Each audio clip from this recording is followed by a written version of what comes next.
pernah berakhir dalam hidup kami. Bahkan Engkau yang melukis dan mengukir nama kami di dalam hati-Mu. Biar kami datang menyembah Engkau di tempat ini.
Urapi hamba-Mu, Pendeta Victor Abraham, untuk menjadi berkat di tempat ini.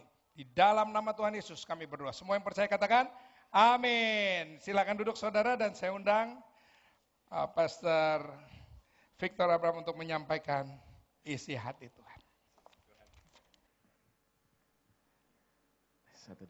Puji nama Tuhan, Shalom. Saya bersyukur pada Tuhan boleh ada bersama-sama dengan saudara. Terima kasih atas kesempatannya.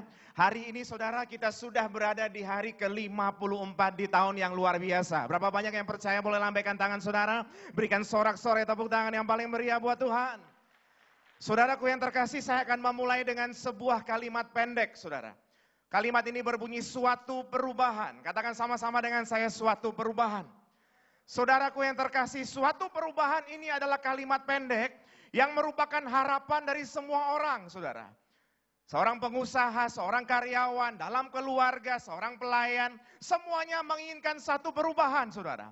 Dan kalau hari ini saudara datang dengan iman dan percaya, saya berdoa Tuhan mengadakan satu perubahan besar dalam kehidupan saudara. Sepanjang tahun ini saudara, bahkan apa yang belum pernah saudara dan saya lihat, apa yang belum pernah saudara dan saya dengar, dan bahkan belum timbul dalam hati kita, Tuhan yang luar biasa sudah menyediakan bagi saudara dan saya. Amin. Mari sama-sama saudara, kita buka Alkitab kita dalam Perjanjian Baru, dalam kitab Injil Lukas pasalnya yang kelima. Injil Lukas pasalnya yang kelima. Saya ingin mengajak saudara membaca dua ayat terlebih dahulu, yaitu ayat yang kedua. Kemudian kita lompat ayat yang ketujuh, saudara. Injil Lukas pasal 5 ayat yang kedua dan kemudian ayat yang ketujuh. Sama-sama kita mulai membaca. Lukas pasal 5 ayat yang kedua. Ia melihat dua perahu di tepi pantai. Nelayan-nelayannya telah turun dan sedang membasuh jalannya. Kita lompat ayat yang ketujuh. Lukas pasal 5 ayat yang ketujuh. Lalu mereka memberi isyarat kepada teman-temannya di perahu yang lain, supaya mereka datang membantunya, dan mereka itu datang, lalu mereka bersama-sama mengisi kedua perahu itu dengan ikan hingga hampir tenggelam. Saudaraku yang terkasih di dalam Tuhan, tadi sama-sama kita sudah membaca ayat 2 dan ayat yang ketujuh, saudara. Ini adalah Simon Petrus dan kawan-kawan. Orangnya sama. Namun ketika kita membaca ayat yang kedua dan ayat yang ketujuh, saudara, ada satu perubahan besar, ada kondisi yang berbeda, saudara. Ayat yang kedua tadi ketika kita baca, Yesus menemukan nelayan-nelayan sedang membasuh jala. Kalau ini dibaca lengkap, saudara, mereka sudah bekerja keras. Mereka sudah bekerja sepanjang malam, tapi tidak memperoleh apa-apa. Mereka sudah capek, mereka sedang membasuh jala dan mau pulang, saudara. Itu adalah kondisi di ayat yang kedua. Namun, ketika kita baca tadi ayat yang ketujuh, saudara, ada satu kondisi yang berbeda. Ada satu perubahan besar.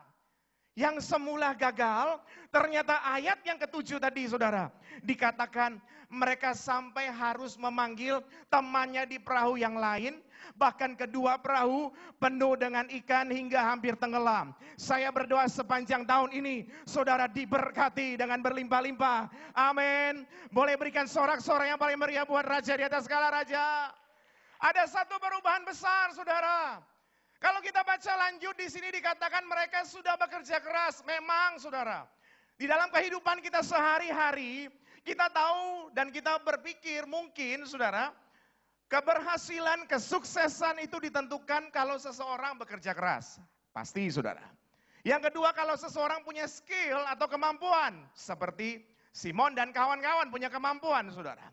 Yang ketiga, ketika seseorang bekerja time, waktu yang tepat, saudara. Mereka sudah bekerja di waktu yang tepat, yaitu malam hari. Dan saudaraku yang terkasih, ternyata tidak berhasil. Namun saudara, ayat yang ketujuh ada satu perubahan besar. Itu sebabnya saya ingin memberi tema, saudara, hari ini.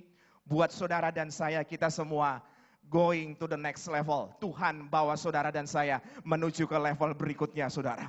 Level yang lebih tinggi lagi, baik dalam pekerjaan saudara, dalam bisnis saudara, dalam keluarga saudara. Nah, bagaimana caranya? How to? Caranya bagaimana? Mari kita lihat ayat yang kelima, saudara. Kalau tadi Lukas pasal 5, ada satu perubahan ayat yang kedua ke yang ketujuh, caranya, rahasianya, saudara. Ada pada ayat yang kelima, Lukas pasal 5 ayat yang kelima, sama-sama kita membacanya. Simon menjawab, Guru, telah sepanjang malam kami bekerja keras, dan kami tidak menangkap apa-apa. Tetapi karena engkau menyuruhnya, aku akan menebarkan jala juga. Saudaraku yang terkasih di dalam Tuhan, saya baca ayat ini ulang-ulang, kemudian saya coba berpikir sejenak, mengapa Simon harus menyampaikan ini? Bukankah kita percaya bahwa guru Yesus sudah mengetahuinya? Saya baca lagi ulang, saudara, dan kemudian dapat satu pengertian begini. Kalau orang itu dia sedang capek, saudara, dia sudah melakukan sepanjang malam. Dia sudah bekerja keras. Terus disuruh lakukan lagi, saudara. Dia sering cenderung, saudara, akan mengulangi dan menceritakan apa yang sudah dia lakukan. Jadi kalau kita dalam kehidupan sehari-hari, mungkin kita ada juga beberapa yang sudah capek dalam pergumulan, mungkin dalam pekerjaan atau dalam mungkin pelayanan atau mungkin dalam keluarga, saudara. Kemudian ketika saudara mendengar firman Tuhan untuk melakukan lagi, lebih taat lagi. Kadang-kadang orang yang capek ini akan berkata seperti Simon ini, saudara. Dia akan berkata, Guru, sepanjang malam nih loh, aku udah bekerja keras. Dia mengulangi lagi, saudara. Namun poinnya bukan di ketika dia mengulangi, saudara. Ada satu hal yang luar biasa. Simon, saudara, dalam kondisi capek, dalam kondisi sepertinya gagal. Lihatlah ayat yang kelima bagian terakhir. Kita baca sekali lagi ayat yang kelima bagian terakhir mulai dari kata tetapi, saudara. Sama-sama, tetapi karena engkau menyuruhnya, aku akan menebarkan jala juga. Dari sini poinnya, saudara. Orang boleh capek, Simon boleh capek, Simon boleh kesel, Simon boleh pegel, saudara. Tetapi di kalimat belakang, dia berkata, karena engkau menyuruhnya, aku akan menebarkan jala juga. Karena Tuhan menyuruh saudara dan saya, kita tetap taat. Yang setuju katakan amin, sorak-sorai, tepuk tangan yang paling meriah buat Tuhan. Ini pesannya, saudara. Kalau kita mau mengalami satu perubahan besar dalam kehidupan kita, dalam bisnis kita, dalam usaha dan pekerjaan, dalam keluarga, poinnya ada pada ayat yang kelima ini, saudara. Capek kadang-kadang, tetapi tetap taat. Amin. Letih, rasanya hati ini gak enak, saudara. Kalau orang Jakarta bilang mungkin lagi bete. Bete itu kan butuh tati tayang, saudara. Gak apa-apa, lagi bete, tetap taat. Amin, saudara. Lagi penuh air mata, tetap taat, saudara. Karena Allah tidak pernah ingkar janji. Dulu, sekarang, sampai selamanya dia tetap Allah yang luar biasa. Itu, saudara. Taat seperti apa? Saudara dan saya tidak mengalami keadaan seperti dulu Simon, Petrus, dan kawan-kawan di mana Yesus datang langsung bercakap-cakap, saudara. Kita tidak mengalami seperti ini. Yang kita alami hari ini taat akan firman Tuhan. Taat ketika kita saat ini beribadah. Taat ketika kita mendengar firman di minggu-minggu lalu. Di minggu-minggu yang akan datang, saudara. Taat, saudara mau taat atau tidak? Pertanyaannya simpel, ada banyak orang iya tapi belum tentu dia mau dengan segenap hati, saudara. Kalau hari ini saudara ada di ibadah ini, saya percaya karena saudara mau taat dan datang di ibadah ini. Yang setuju katakan amin. Bukan masalah jarak, saudara. Saya banyak melayani di banyak tempat, ada orang yang tinggalnya dekat juga nggak datang, saudara. Tapi ada juga yang tinggalnya jauh, dia datang karena dia mau, saudara. Awal tahun bulan lalu Januari, saudara, saya ingat ketika saya diberi kesempatan Tuhan untuk melayani di sebuah Natal, saudara, panitia sudah menyiapkan segala hal, ternyata, saudara, hari Kamis itu hujan deras, saya tinggal di Kelapa Gading, banjirnya cukup tinggi, saudara, saya lihat di depan rumah saya sudah hampir sepinggang, saya lihat mobil tidak ada yang bisa lewat, kemudian saya telepon panitia, kira-kira apakah bisa diganti? Ketika panitia berkata bahwa, coba diusahakan Pak, atau mungkin bisa lewat perahu dan sebagainya, kemudian saya berkata, iya Bu, saya mohon waktu sebentar. Ketika saya tutup telepon, saudara, ini saya ingin bersaksi sesuatu yang luar biasa. Ketika saya tutup telepon, Tuhan taruh di hati saya begini. Kalau kamu mau, kamu bisa ke sana. Saya ulangi, saudara. Tuhan taruh di hati saya, kalau kamu mau, kamu bisa ke sana. Saya sangat-sangat diberkati dengan apa yang Tuhan teguhkan di hati saya. Kalau saya mau, banjir pun saya pasti bisa ke sana. Dan nyatanya saya bisa ke sana dalam nama Yesus. Hari ini saya ingin mengajak saudara tentang satu ketaatan. Kalau saudara mau, saudara pasti bisa. Amin. Semua ada pada kemauan kita. Ada 3 pesan singkat yang saya akan sampaikan. Dan saya awali tadi dengan kata mau atau tidak. Saudara yang mau boleh lambaikan tangan. Mau taat. Kita akan lihat pesan yang pertama. Bagaimana supaya mengalami perubahan ketaatan yang pertama? Pesan yang pertama adalah miliki hati yang dapat menerima. Ada banyak orang tidak dapat mengalami satu perubahan, saudara. Karena tidak memiliki hati yang dapat menerima. Jadi ketika dia lihat orang lain, loh kok dia lebih diberkati ya. Nanti dia lihat kanan kiri, dia loh kok dia lebih enak ya. Ada banyak orang tidak memiliki hati yang tidak dapat menerima. Akhirnya, saudara, tidak ada satu perubahan besar, saudara. Satu contoh, saudara. Saya pernah baca satu cerita ilustrasi. Jadi ada suami istri sedang berjalan hujan-hujan, saudara. Mereka sedang berjalan hujan-hujan, tiba-tiba ada sepeda motor yang lewat. Ternyata sepeda motor yang lewat ini ada suami istri yang kedua, sedang boncengan. Ketika sepeda motor ini lewat, saudara, yang tadi sedang jalan kaki, istrinya berkata kepada suaminya, Pak, coba ya kalau kita punya motor, mungkin kita nggak lama-lama kehujanan seperti ini.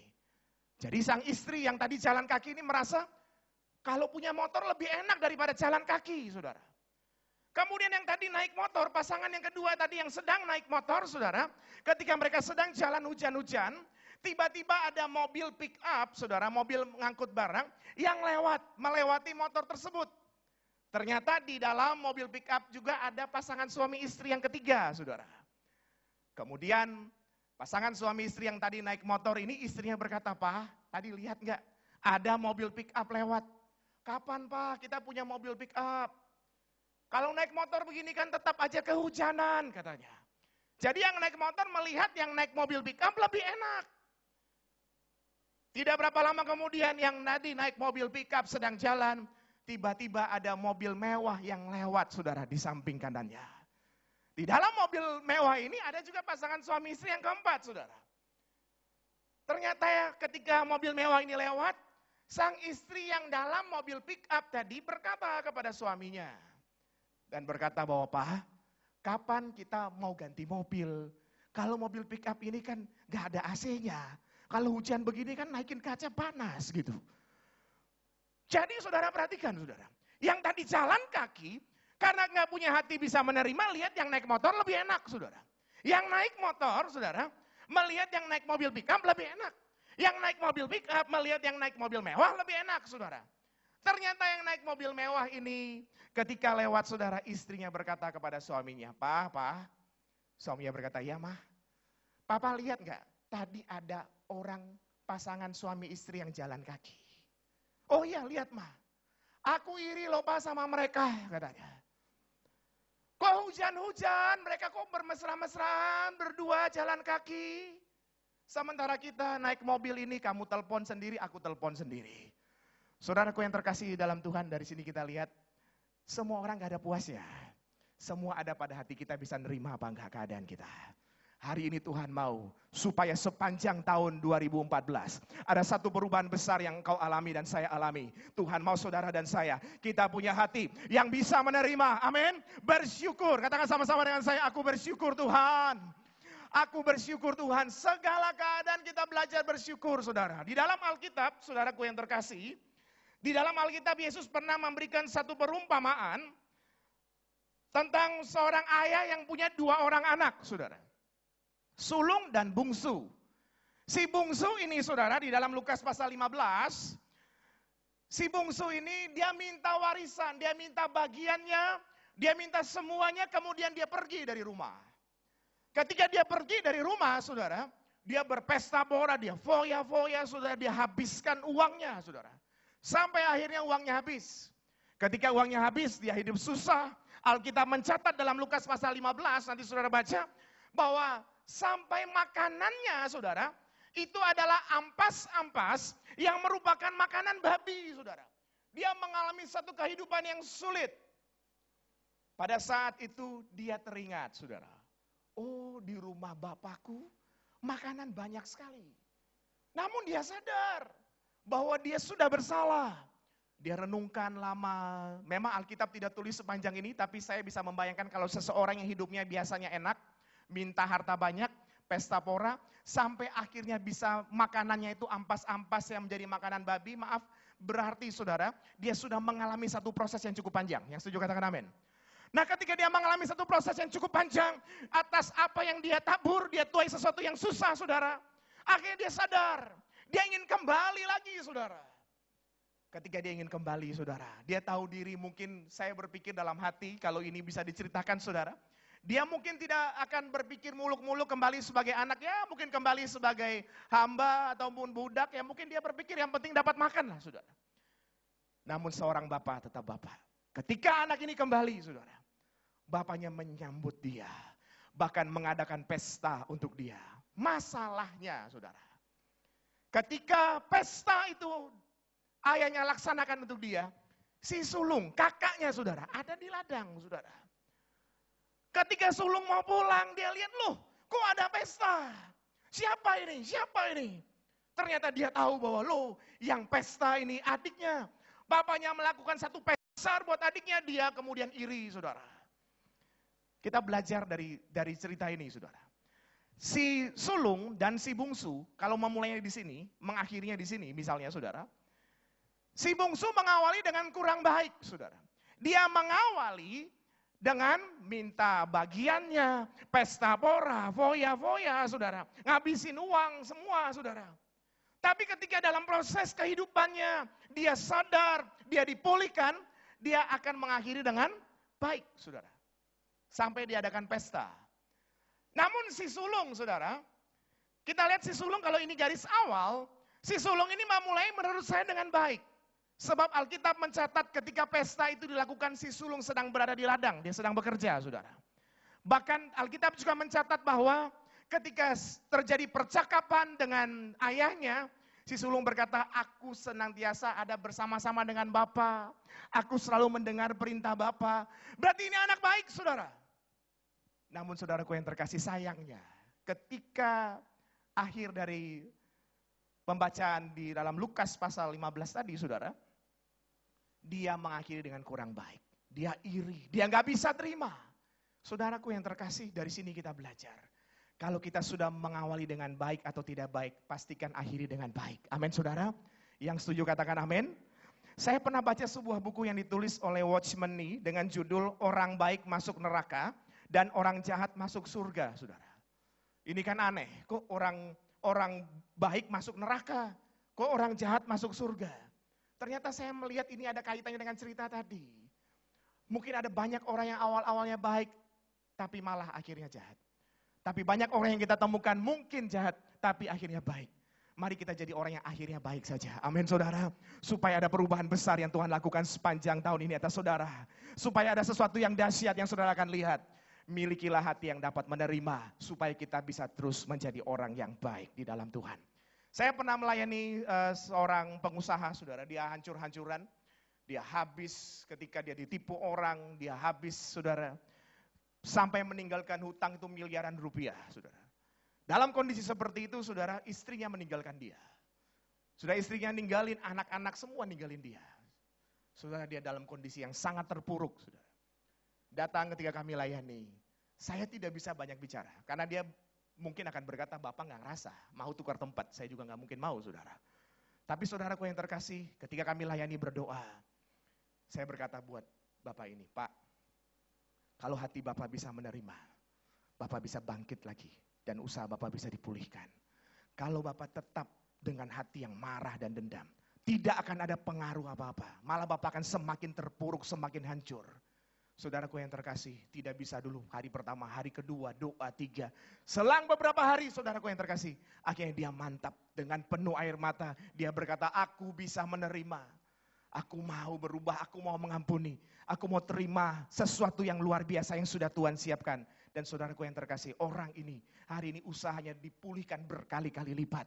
Saudaraku, Tuhan berkarya dengan luar biasa. Hanya satu simpel, hati yang bisa menerima. Amin. Saudara mau melakukannya taat untuk yang pertama? Sorak-sorai tepuk tangan buat Tuhan Yesus. Sekarang kita masuk ke pesan yang kedua, saudara. Pesan yang kedua. Kalau tadi hati bisa menerima, yang kedua, tetap melangkah tanpa melihat ke belakang. Ada banyak perubahan tidak terjadi dalam kehidupan orang Kristen. Karena ketika dia melangkah satu, melangkah lagi kedua, ada angin masalah persoalan masih kuat lagi ketiga, saudara. Ada masalah lebih kuat lagi, dia lihat ke belakang kok dulu lebih enak.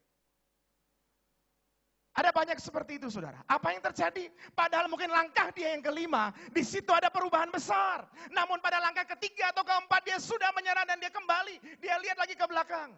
Ada banyak orang yang saya jumpai, dia berkata, kok lebih dekat dengan Tuhan, kok lebih susah ya.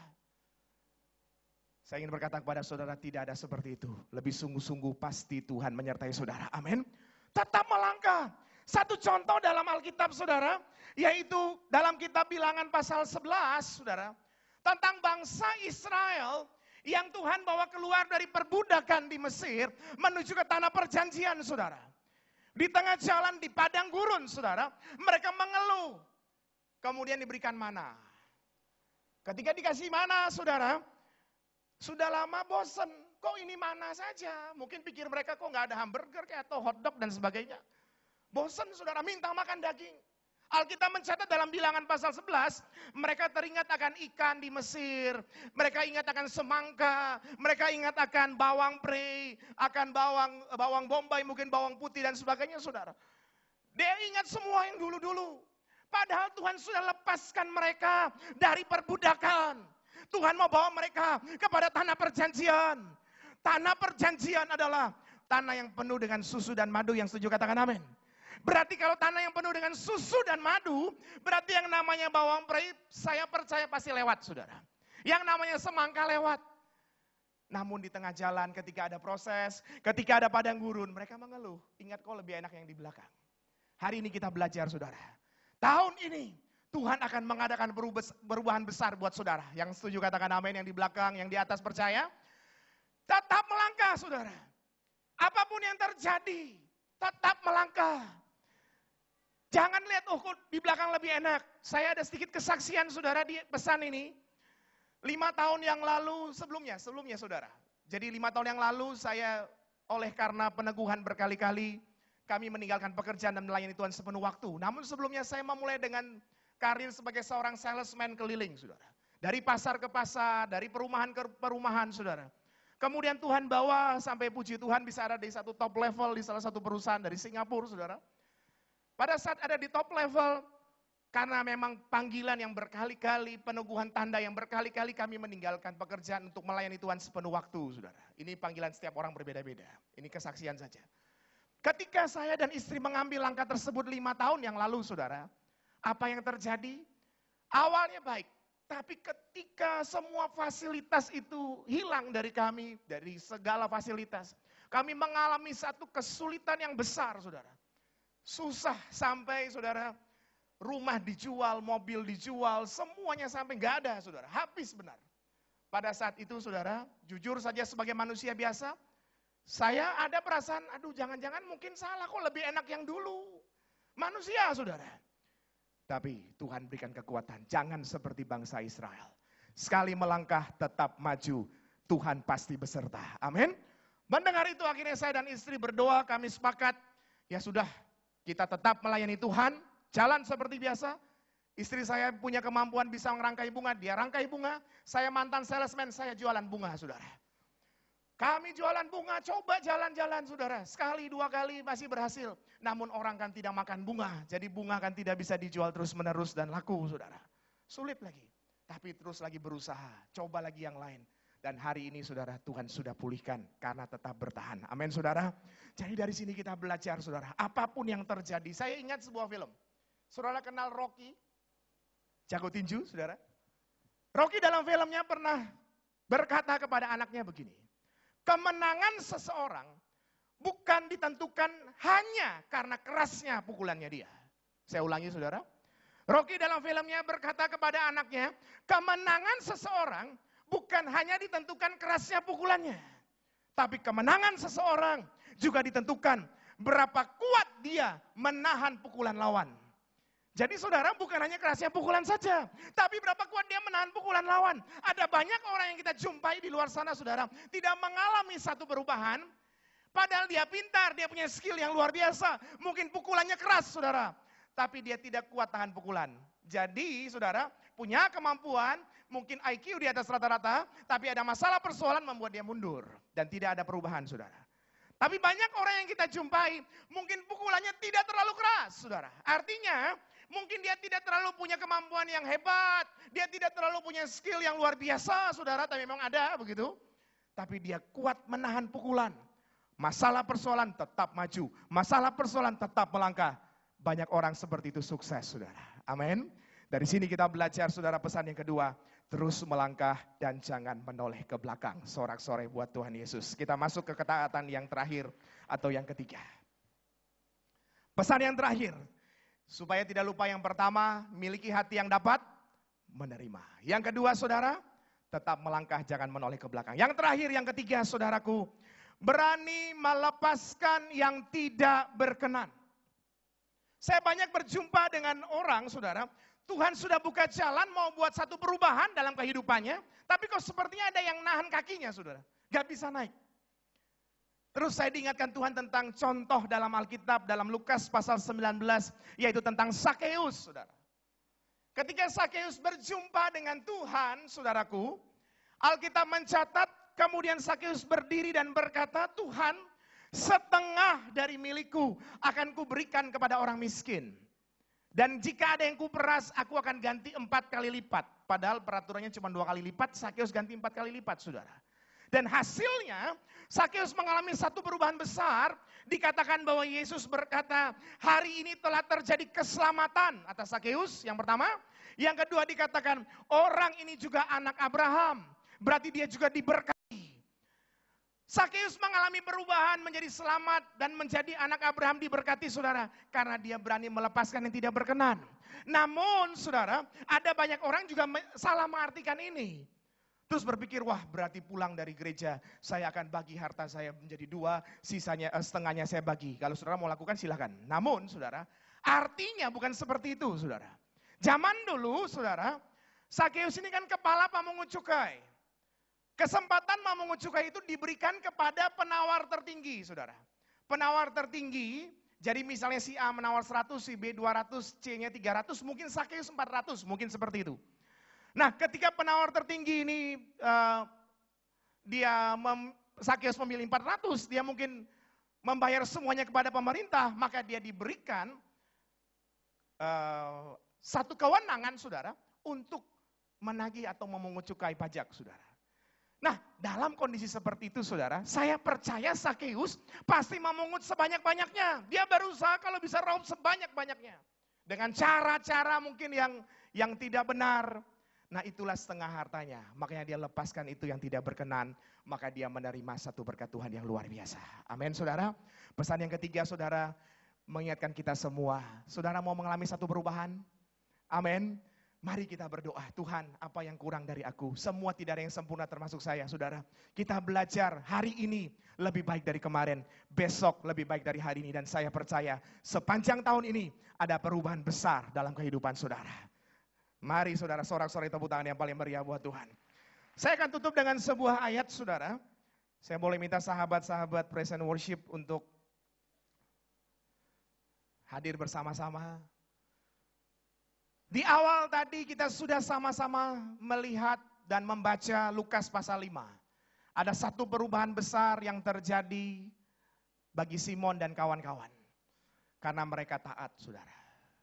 Di akhir ini saya mau tutup dengan satu ayat firman Tuhan. Dan saya percaya ini pasti memberkati kita semua. Ayat yang terakhir Lukas pasal 7 ayat 44. Lukas pasal 7 ayat 44. Sama-sama kita baca Lukas pasal 7 ayat 44.